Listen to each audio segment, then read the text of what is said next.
இயேசுவின் நாமத்தினாலே இந்த மதிய வேளையிலே உங்களை அன்போடு கூட வாழ்த்துகிறேன். குயவனே என்ற நிகழ்வின் அடிப்படையிலே அன்பு என்ற வார்த்தையை நாம் தியானித்துக் கொண்டே இருக்கிறோம்.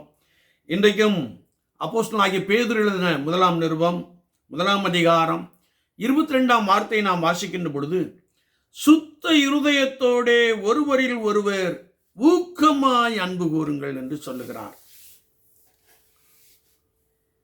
அன்பு திரளான பாவங்களை மூடும். அன்புக்கு பொறாமை இல்லை,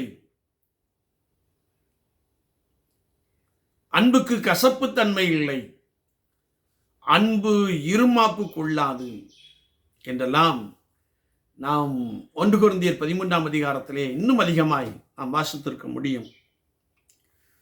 ஆனால் இந்த அன்பை நான் எப்படி கர்த்தராகிய இயேசு கிறிஸ்துவின் மீது ஆழமான ஒரு அன்பை கொண்டிருக்கிறேனோ, கர்த்தராகிய இயேசு கிறிஸ்து மீது பரிசுத்தமான ஒரு அன்பை நான் கொண்டிருக்கிறேனோ, அதே அன்பை நான் வாழுகின்ற இடத்தில், நான் வாழுகின்ற தெருவில், நான் கர்த்தரை ஆராதிக்கின்ற சபையில் ஒருவருக்கொருவர் ஊக்கமாய் அன்பு கூற வேண்டும் என்று வேதம் நமக்கு தெளிவாய் கற்றுக் கொடுக்கிறது.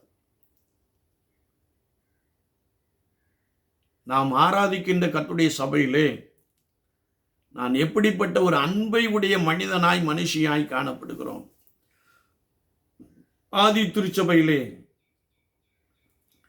அவர்கள் எல்லாரும் பரிசுத்த ஆவியானவரால் நிரப்பப்பட்டு ஒரே இருதயம், ஒரே மனம், ஒரே சிந்தை உடையவர்களாக காணப்பட்டார்கள். ஒருவரில் ஒருவர் ஊக்கமாய் அன்பு கூர்ந்தார்கள். எனவே தங்களுடையவைகளை ஒன்றுமில்லாதவர்களோடு கூட பகிர்ந்து கொண்டார்கள். இந்த அன்பை குறித்து வேதம் சொல்லுகிறது, ஊக்கமான ஒரு அன்பு, செயல்படுத்துகின்ற ஒரு அன்பு என்பதை நாம் தெளிவாய் அறிந்து கொள்ள முடியும். மீண்டும் சொல்லுகிறேன், அன்னை தெரசா அம்மையார் இயேசு கிறிஸ்துவின் மீது ஆழமான அன்பு கொண்டிருந்த அந்த அன்பை தான் வாழுகின்ற சமுதாயத்திலே செயல்படுத்தினார்கள், காண்பித்தார்கள். வேதத்தை நாம் வாசிக்கின்ற பொழுது ஒன்றுமில்லாதவர்களை கொண்டு வந்து ஆதரித்தார்கள்.